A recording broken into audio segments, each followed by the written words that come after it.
안디옥 교회에 선지자들과 교사들이 있으니 곧 바나바와 니게리라 하는 시몬과 구레네 사람 루기오와 분봉왕 헤롯의 젖동생 마나인과 및 사울이라.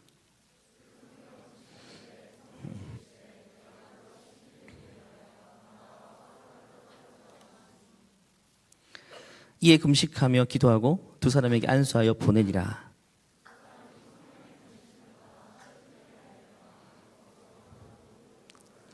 같이 읽겠습니다.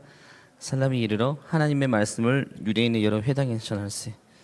요한을 수행원으로 두었더라. 아멘. 많은 현대인들이 특히 한국 교회를 향해서 더 이상 기대를 하지 않는 것 같습니다. 왜냐하면 많은 교회들이 현실적으로 사실 교회가 세상을 비추는 빛의 역할을, 등대 역할을 감당해야 되는데 그 불이 꺼진 상태에 있죠. 많은 교회들이 빛이 나지 않습니다. 세상의 어두운 것을 비추지 못하는 현실 가운데 있죠. 많은 교회들이 사실 세상을 정화시켜야 될 공기청정기 역할을 해야 되는데 많은 교회들이 오히려 세상의 근심거리가 되고 있는 것이 현실입니다. 모든 교회가 그런 건 아닙니다. 일부 교회가 사실 언론에 나는 것만 분쟁이 있고 또 잘못한 것이 있고 세상이 교회를 걱정해주는 현실도 우리는 보게 됩니다. 이런 현실 때문에 사실 나머지 모든 교회에 대한 기대조차 세상 사람들은 꺾여진 것입니다. 그런데 중요한 것은 그렇다고 그 교회들이 교회가 아닌가 하는 것입니다. 교회가 아닐까요? 교회가 교회답지 못하다고 교회가 아닌가요? 그렇지는 않습니다. 그 교회가 이단이 아닌 이상 교회의 지도자와 성도의 잘못으로 인해 교회가 뭔가 기울어져 가고 있는 상황이라면 그 교회는요, 교회가 아는 것이 아니라 병든 교회입니다. 병든 교회. 병든 상태인 것입니다. 사람에게도요, 병든 몸이 있고 건강한 몸이 있죠. 그리스도의 몸된 교회들이 건강한 교회도 있고요, 병이 든 교회도 있습니다. 저는 청년 때 교회의 병든 모습을 직접 눈으로 목격한 적이 있습니다. 제가 다니던 교회 몇몇 리더들의 분쟁으로 인해서 다툼과 분쟁이 생겼어요. 신앙생활을 같이 시작했던 그 20살, 21살, 22살 또 제대하고 나서 24살 때 그 모습들을 보고 저는 많이 교회에 대한 실망을 했습니다. 교회가 그렇게 분쟁이 있고 싸우는 모습을 통해서 교회가 맞는가, 교회가 무엇인가 하는 회의가 잠깐 찾아왔었습니다. 저는 교회가 싸운다는 건 생각해 본 적이 없습니다. 교회는 다 좋은 줄 알았고 교회는 다 화평한 줄 알았고 교회 사람들은 다 좋은 줄 알았습니다. 그런데 아니더라고요. 교회에도 이 파이터 근성을 가진 사람들이 있더라고요. 다투고 자기 의견들이 먼저 나오고 교회에서는 권력 같은 개념이 없지만 그래도 자기가 권력을 가진 것 마냥 휘두르는 사람이 있다는 거죠. 많이 실망했지만 저는 마음이 많이 아팠습니다. 하지만 저는 교회를 포기할 수는 없었어요. 교회를 너무 사랑했어요. 정말 교회를 사랑했습니다. 어쨌든 제가 어릴 때부터 다녔던 교회고 20살 때 회심하고 나서 그 교회 청년부 공동체가 저를 완전히 변화시켜 주었기 때문에 저는 교회를 포기할 수는 없었어요. 이게 놓을 수는 없었어요. 근데 속상한 건 뭐냐면 교회가 싸우고 있다고 분쟁하고 있다는 그 현실이 너무 속상한 거예요. 제 힘으로 바꿀 수 있다면 바꾸고 싶은데 어른들의 행동으로 인한 것이기 때문에 제가 어떻게 뭐 할 수 있는 게 없었습니다. 그때 깨달았어요. 세상에 완전한 교회는 없구나. 왜냐하면 성도 개개인이 완전하지 않기 때문에 교회는 절대로 완전할 수 없구나. 교회가 문제가 생기면요, 두 부류로 나누게 됩니다. 첫 번째는요, 교회에 대한 사랑이 완전히 식어버리는 사람이 있어요. 교회에 대해서 완전히 식어버려요. 교회에 대해 정떼는 작업을 합니다. 교회에서 교회가 뭔가 잘못돼가는 것을 볼 때 교회에 정떼는 작업을 합니다. 등을 돌려버려요. 그리고 문 밖에서 교회를 비판하기 시작해요. 문 밖으로 나와서. 하지만 또 한 부류는요, 교회가 아픔이 있을 때요, 교회를 더 크게 사랑하는 사람이 생깁니다. 교회의 아픔이 마치 나의 아픔인 것처럼 같은 마음을 가지게 되죠. 여러분이 몸이 한번 병들었다고 생각해 보세요. 여러분 몸이 병들었어요? 병들었다고 몸을 포기해버릴 사람이 있습니까? 아니죠. 자기 몸은 곧 자기 자신이기 때문에 병들었다는 진단을 받으면 그때부터 오히려 몸에 대한 애정도가 높아집니다. 몸을 더 사랑하게 되고 몸에 대한 관심을 가오리고 몸을 더 관리하기 시작합니다. 그동안 몸 관리에 소홀했다면 병나고 나서부터 이제는 절제하고 관리하고 애정이 생기는 거죠. 교회에 문제가 생기면 이처럼 어떤 사람은 예수님의 몸된 교회입니다. 교회는 예수님이 머리시고 그 몸이 교회입니다. 예수님의 몸이 교회인데 병들었단 말이죠. 그럼 어떤 사람은 버려버리는 사람이 있는 반면 어떤 사람은요 그 병을 고쳐보려고 같은 마음을 가지고 눈물로 기도하고 애쓰는 사람이 있습니다. 성경에서 말하는 교회의 정의는 이렇습니다. 예수님이 우리의 머리이시고요, 교회는 그의 몸이고 우리 한 사람 한 사람은 그 몸을 구성하는 각 지체입니다. 어떤 사람은 그리스도의 몸의 팔이고 다리고 손가락이고 다 각자의 부분들이 있는 거죠. 우리 몸이 머리와 몸이 유기체로 연결된 것처럼 동일하게 머리 되신 예수님과 우리 성도 한 사람 한 사람은 다 연결돼 있죠. 내 머리와 내 손가락은 연결돼 있죠. 분리되는 순간 다른 존재가 되어버리는데 이 손가락은 아무리 멋있게 생겨도 머리 없이 움직여지지 않습니다. 교회가 마찬가지예요. 머리 대신 예수님께 우리 모두는 붙어 있습니다. 대신 몸이라는 곳 기관 안에서 역할은 다를 뿐이지 하나 유기체로 연결되어 있다는 거죠. 근데 몸이 병들었어요. 몸의 일부가 병들었어요. 예를 들어 심장에 문제가 생겼습니다. 근데 손가락이 심장을 포기할 수 있을까요? 손가락이 병든 심장을 욕하면서 너는 도려내야 돼, 너는 쓸모없는 존재야 라고 할 수 없는 거예요. 심장의 문제가 몸 사실 전체의 문제죠. 심장이 무리가 되면 몸이 나쁘다. 손가락 하나 아파서 절단이 됐어요. 온 몸이 아픕니다. 온 몸의 문제지 손가락만의 문제가 아닙니다. 교회의 아픔, 교회의 병든 모습을 통해서 사실 나도 동일하게 통증을 느껴야 되는 거죠. 동일하게 아픔을 느낄 수 있어야 돼요. 교회의 영광이 내 영광이 돼야 되고 교회의 아픔이 내 아픔이 돼야 돼요. 세상 사람들이 교회를 손가락질하죠. 다 받아줘야 됩니다. 거기서 우리가 아무 말도 해서는 안 돼요. 왜? 세상 사람들이 틀린 말 하는 건 아닙니다. 다 받아줘야 돼요. 그러면서 동일하게 마음을 아파야 돼요. 내가 받아야 될 손가락질이라고 생각해야 돼요. 우리가 교회이기 때문에 그렇습니다. 내가 교회이기 때문에 그렇습니다. 교회는 유기체입니다. 여러분, 교회의 머리가 목사 한 사람일까요? 만약에 교회의 머리가 목사입니다. 그러면 목사님 한 사람이 어떤 죄에 빠지고 타락해버려요? 그러면 교회를 떠나야 돼요. 머리가 부패되면 끝난 겁니다. 아니요. 목사도 장로님도 다 몸의 한 부분일 뿐이에요. 교회의 머리는 예수님입니다. 아무리 사람이 뭔가 잘못해가지고 교회가 병든 교회가 돼버렸어요. 근데 그는 머리가 아니란 거죠. 머리는 여전히 예수님이십니다. 회복이 될 거야. 회복이 될 거야. 저는 교회가 많이 아플 때 교회를 위해서 이제 친구들과 동생들을 불러놓고 교회를 위해서 기도하기 시작했어요. 형들은 막 싸우면 나쁜 게 어른들이 형들까지 막 해가지고 싸움에 동반시키더라고요. 마음이 아팠어요. 근데 저는 동생들하고 같이 기도했습니다. 아무 힘도 없었지만 말이죠.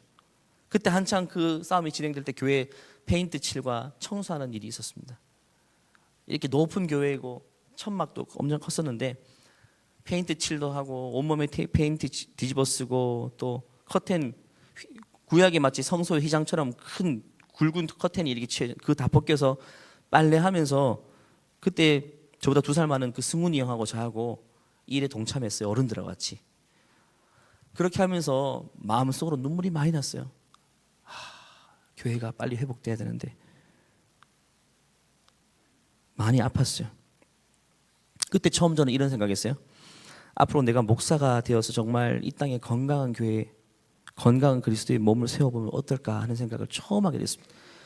교회의 아픔, 병든 교회의 모습을 보면서 저는 건강한 교회를 처음으로 꿈꾸게 됐어요.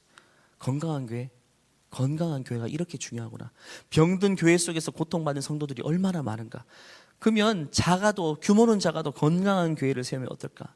그 꿈을 청년대 제가 처음 꾸게 되었어요. 지금도 레알 공동체를 제가 4년째 지금 담당하고 있죠. 사람이 많이 모이는 게 중요한 게 아니라 여러분 한 사람 한 사람이 건강한 교회, 그런 교회를 세우는 게 사실 그렇게 만들어가는 것이 저의 꿈입니다. 저는 여러분들이요, 교회에 대한 아픔이 있을지라도 교회를 더 사랑하게 되기를 원합니다. 이게 애증이죠, 애증. 미워 죽겠는데 사랑할 수밖에 없는 게 애증이죠. 그런 애증이 있어야 돼요. 저희 지구촌 교회는요, 제가 만난 교회 중에 제일 건강한 교회예요. 제가 30살 때 여기 왔는데 10년째, 11년째인데 정말 건강한 교회 중에 하나입니다.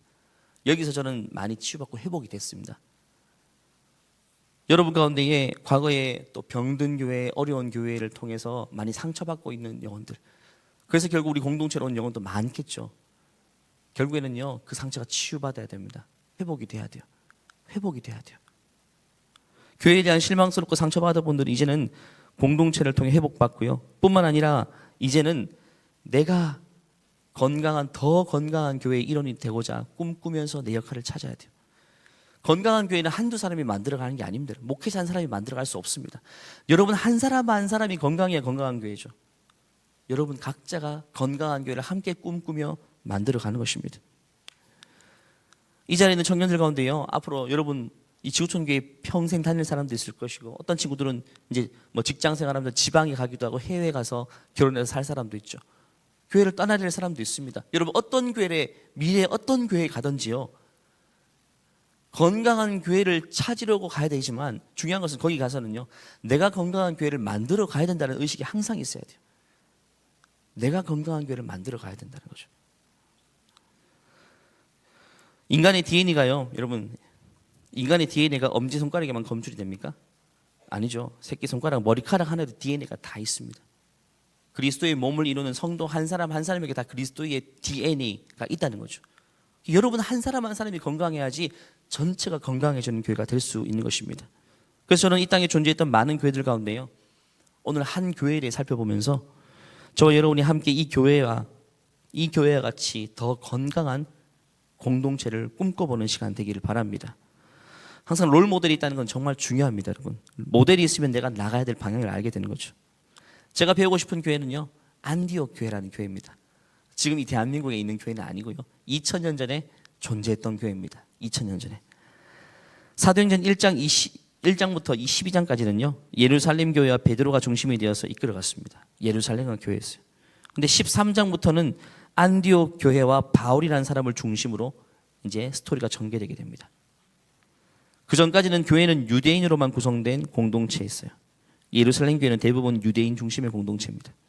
그런데 13장부터는 복음이 이방인들에게 전해지기 시작하고, 중요한 분기점이죠. 이제는 이방인들로 구성된 새로운 교회들이 생기기 시작했습니다. 그래서 다양한 인종, 다양한 계층들, 그래서 안디옥 교회라는 멋진 교회가 탄생했습니다. 예수님께서 사도행전 1장에서 승천하시기 전에 마지막으로 하신 말씀이 8절 말씀인데요, 한번 읽겠습니다. 같이 읽어볼게요. 오직 성령이 너에게 임하시면 온 유대와 사마리아 땅끝까지 이르러 내 증인이 되리라 하시니라. 결국 이 예수님의 예언 말씀이죠. 이루어질 것이라는 예언 말씀인데 사도행전 안에서 다 이루어집니다. 결국 복음은요, 예수님에 관한 소식은 예루살렘을 벗어나고 온 유대와 사마리아 땅끝까지 이루어지게 됩니다. 다 뻗어나가게 됩니다.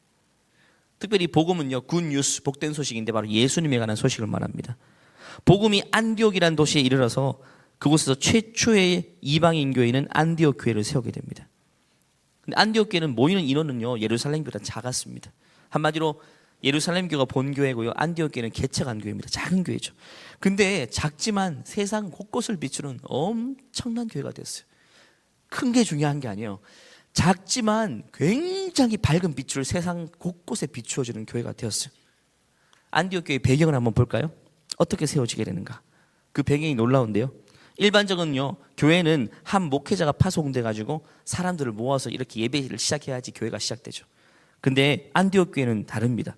목회자가 교회를 세우는 의도를 가지고 안디옥에 내려간 게 아닙니다.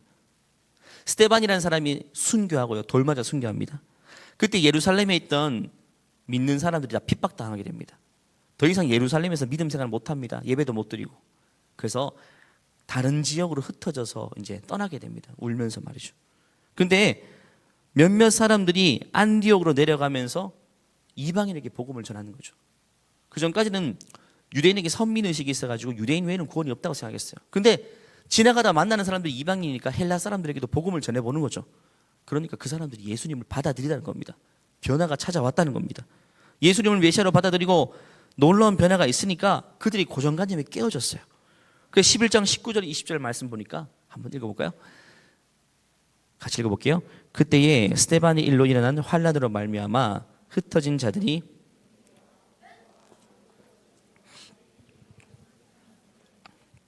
구브로와 구레네 몇 사람이 안디옥에 이르러 헬라인에게도 말하여 주 예수를 전파하니, 몇 사람이 헬라인에게도 복음을 전했는데 예수님을 받아들였어요. 그 숫자가 점점 늘어나는 거죠. 그래서 예루살렘 교회는 이 소식을 듣습니다. 처음에는 충격받았어요. 뭐 이방인들이 예수님을 믿어? 가능한 일인가? 그러다가 사람들이 더 많아지니까 예루살렘 교회에서 가장 인정받는 한 사람, 바나바라는 사람을 안디옥에 보냅니다. 너 가서 저기 한번 어떻게 되어가는지 보고 와. 괜찮으면 너 가서 좀 가르치고 와. 그래서 안디옥에 바나바가 갑니다. 가니까 막 엄청난 일들이 벌어진 겁니다. 예수 믿고 변화받는 거지, 이방인들이. 그래서 22절부터 24절 말씀 보니까요, 예루살렘 교회가 더 서게 됩니다. 같이 읽어볼게요. 예루살렘 교회가 한 페이지 이전으로 같이 읽을게요.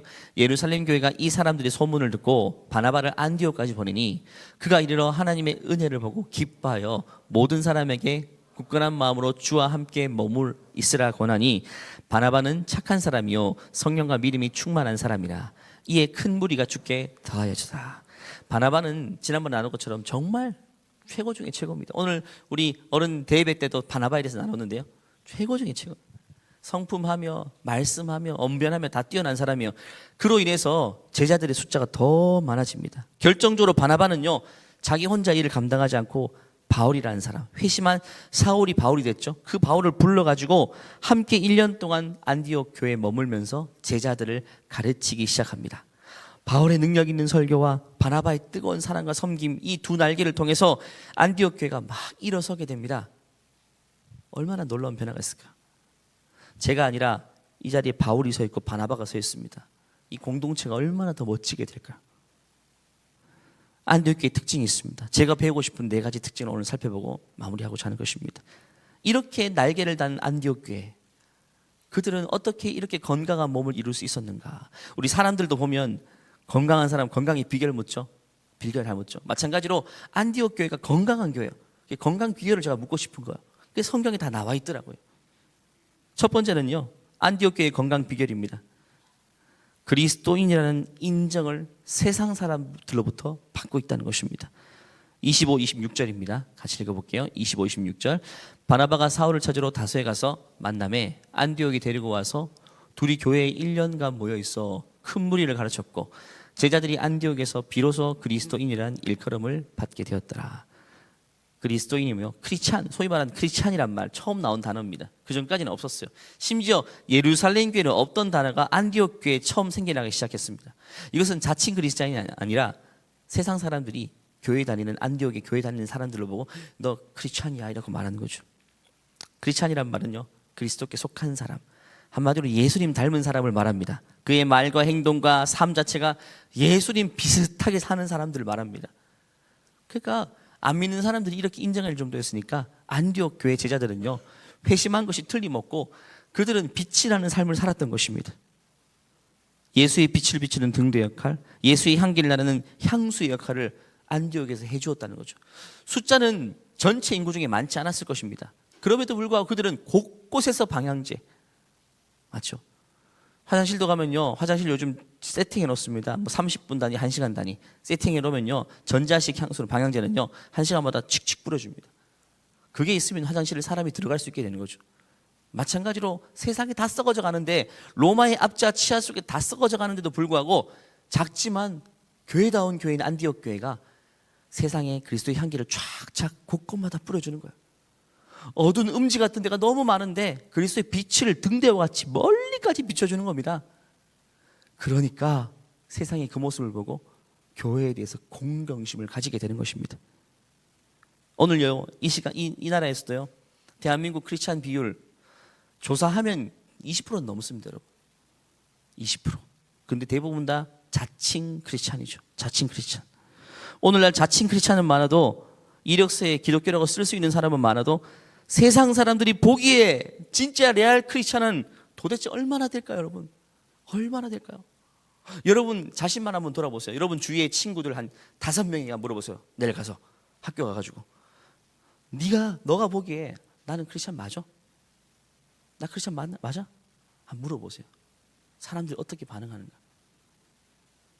멀리 볼 것도 없고 우리 레알 공동체 안에서 레알 크리스찬들이 얼마나 될까요? 얼마나 될까요? 하나님의 나라는 인의 전술로 오는 게 아닙니다. 숫자 많다고 숫자로 제압하는 게 아닙니다. 하나님 나라는 촛불 집회로 오는 것도 아니에요. 하나님 나라는요, 소수의 레알 크리스찬들을 통해서 세상의 향기와 세상의 빛을 통해서 하나님 나라가 이 땅에 도래하는 것입니다. 하나님 여러분 한 사람을 원하시는 겁니다. 세상을 비추어 내십시오. 세상 앞에서 정말 여러분 배운 대로 본 대로 진짜의 삶을 살아가야 되는 것입니다. 이것이 안디옥 교회에 제가 배우고 싶은 롤 모델인 것입니다. 작지만 세상에 진짜 빛을 비추고 진짜 향기를 나타내는 교회, 정말 우리 레알 공동체 여러분들이 정말 한 사람 한 사람이 이런 사람들이 됐으면 좋겠어요. 하지만 이렇지 않은 사례도, 가슴 아픈 사연도 많습니다. 작년에도 한 사람, 믿지 않는 사람이 우리 전 사람에게 연락 왔습니다. 여보세요, 거기 누구누구 교회 다닙니까? 네, 다녀요. 교적에 있습니다. 그 사람 때문에 전화 왔대요.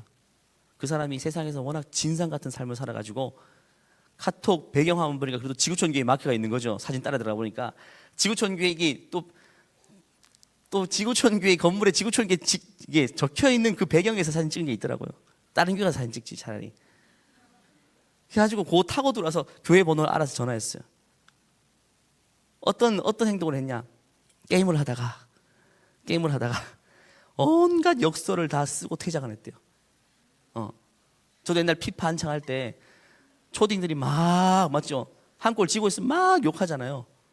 그런 것처럼 온라인 게임 하면서 막 독설을 내뱉고, 그리스도인으로서 절대 담지 말아야 될 그 말들을 독설을 내뱉고, 너 어디야? 만나자. 이렇게 하면 뭐 따라와. 뭐 나 여기 있어. 언제든지 찾아와. 이렇게 뾰로롱 사라지는 거죠. 그러면 아예 뭐 핸드폰 번호라도 주지 말든지, 번호를 주니까 카톡 따라가지고 지구촌 교회 다니는 친구인 줄 알고. 야, 그런 케이스를 보면요, 할 말이 없어요. 할 말이 없어요. 정말 진짜 바로 여러분들 얘기입니다. 제 얘기입니다. 아주 소수겠죠. 아주 소수인데, 소수여도 여러분 아까 이야기했죠, 신체의 일부분 중에 하나면 병들어도 전체가 병든 거 똑같아요. 여러분 똑같아요. 똑같이 아픈 겁니다. 여러분 한 사람 한 사람이, 나 자신이요, 정말 진짜 레알 크리스찬이 세상으로부터 인정받는 그런 사람이 될 수 있도록 우리는 발버둥쳐야 돼요. 그것이 바로 건강한 교회입니다. 두 번째, 구제에 힘썼다는 겁니다. 안디옥 교회는요, 나눠주고 베푸는 데 1등이었습니다. 작아도 말입니다. 안디옥 교회가 막 왕성하게 일어나고 있을 때요, 예루살렘에서 한 무리의 선지자들이 옵니다. 예언자들이 와서 이렇게 예언합니다. 아가보라는 선지자가 그 중에 온 세계에 엄청난 흉년이 찾아올 것이라고 예언합니다. 그리고 하나님의 예언은 정확한 예언이죠. 얼마 못 가서 전 진짜 지역적인 기근이 찾아옵니다. 그 당시 기근은 요즘으로 따지면 뭐죠? IMF 같은 거죠. 경제적인 완전히 한파가 찾아온 겁니다. 모든 것이 집값도 다 떨어지고, 맞죠? 다 냉각기입니다. 불황입니다. 전체적인 불황입니다. 그런데 안디옥 교회는 그때 어떻게 했는가? 27절, 28절 볼까요? 어떤 일이 있었는지 먼저 27절, 28절 같이 읽겠습니다. 그 무렵 예언자 몇 사람이 예루살렘에서 안디옥으로 왔습니다. 그 중에 아가보라는 사람이 있었습니다. 한 번은 아가보가 일어나 성령의 감동을 받아 예언하기를 온 세상에 큰 기근이 닥칠 것이라고 말했습니다. 그런데 실제로 글라우디오가 황제가 되었을 때에 기근이 발생하였습니다. 그때 안디옥 교회의 반응입니다. 그 다음 절 읽어볼까요? 같이 읽을게요. 제자들은 자기 형편대로 헌금하여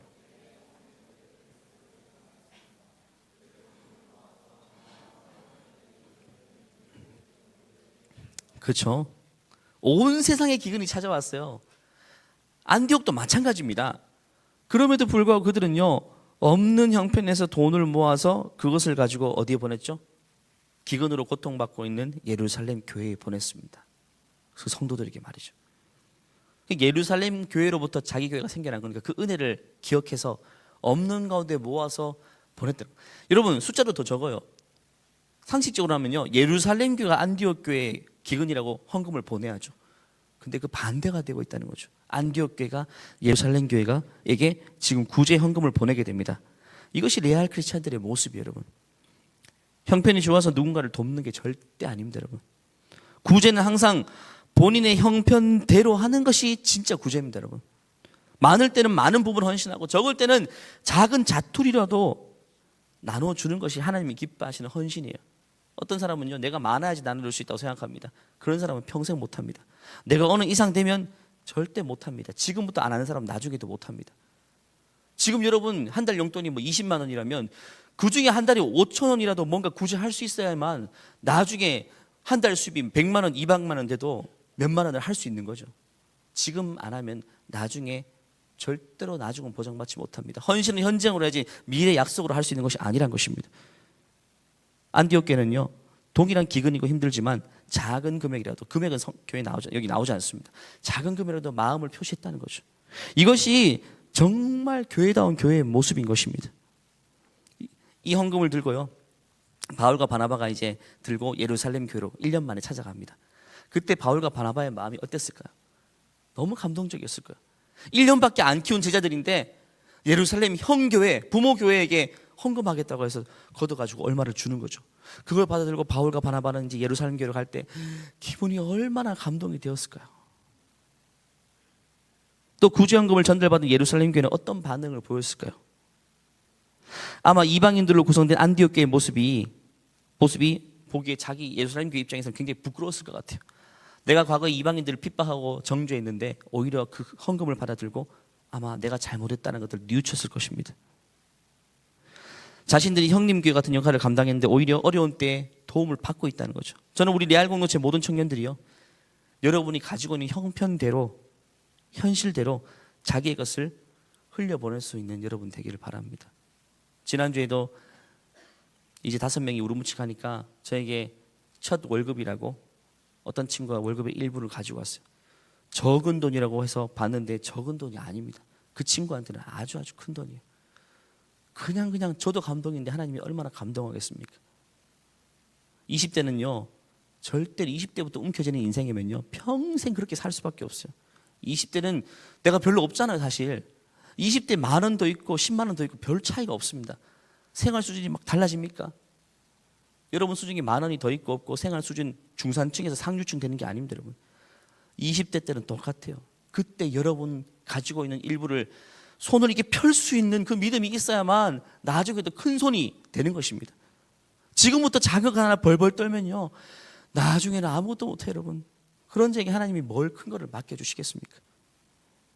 저는 우리 레알 공동체가 정말 한 사람 한 사람이 레알 그리스도인이 되어서 힘든 영혼, 여러분 주위에 힘든 친구들이 또 얼마나 많아요. 그들에게 밥 한 끼 사주고 나눠주고 구제하고 하는 것 때 절대로 인색하지 않은 여러분, 힘든 친구들이 맨 먼저 여러분을 찾아올 수 있는 그것이 여러분의 삶이 되는 복된 인생 되기를 간절히 축원합니다. 세 번째, 아름다운 건강의 교회의 비결입니다. 아름다운 연합을 이루었다는 겁니다. 안디옥 교회는요, 진짜 하나가 되었어요. 근데 하나 되기 힘든 사람들이었어요.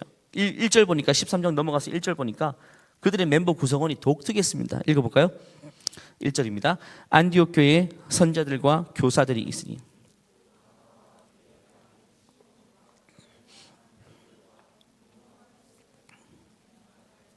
및 사울이라. 첫 번째 바나바, 그는 유대인 출신이죠. 예루살렘 교회에서 파송을 받아서 그는 예루살렘 교회 있을 때 자기 밭을 팔아서 다 헌금한 친구예요. 그분이 이제는 안디옥 교회에 내려서 1년간 지도했죠. 또 두 번째 니게르라는 시몬입니다. 니게르는 니그로라는 말이에요. 검다라는 말이에요. 한마디로 흑인 아프리카에서 온 개종자라고 사람들은 이야기합니다. 그리고 한 신학자들은요, 예수의 십자가를 대신 졌던 구레네 사람 시몬이라고 이야기합니다. 다른 인종입니다. 다른 출신이에요. 세 번째 구레네 사람 구기요. 네 번째 헤롯의 젖동생 마나엘. 헤롯의 젖동생이면 같이 젖을 먹고 자랐다는 겁니다. 피를 나는 형제가 아닐지라도 같은 형제와 같아요. 헤롯이 뭡니까? 헤롯 대왕입니다, 여러분. 헤롯이에요. 왕입니다. 유대 지역을 다스리던 왕입니다. 그 왕과 함께 핏줄을 이은, 맞죠? 같은 동생, 형제인 마나엔입니다. 한마디로 궁정에서 컸고 아주 지위가 높은 사람이에요. 그가 안디옥교에서 회심해서 이 교회의 구성원이 됐다는 겁니다. 출신이 너무너무 다양해요. 인종도 다르고 경제적인 배경도 다르고 여건도 다르고 출신 성장이 다릅니다. 또 마지막 사도 바울이야말로 제일 다양한 사람이죠. 그는 유대인 인종이지만 헬라 문화권에서 커서, 맞죠? 요즘 말하면 1.5세 내지 2세입니다. 진짜 다양한 사람들이 안디옥 교회를 구성했는데 그들은요, 놀라운 유니티를 이루었다는 겁니다. 완전히 하나가 되었어요. 하나가 되었어요. 이것이 여러분 교회가 교회다운 모습입니다. 우리가 하나 될 때 세상은요, 교회를 찬양합니다. 우리가 완전히 하나 된 모습을 보이면요, 세상은 교회를 향해 박수 쳐주게 돼 있어요. 여러분 하나가 되고 있습니까? 멀리 볼 것도 없어요. 여러분 셀이 몇 명입니까? 많아 10명 조금 넘죠.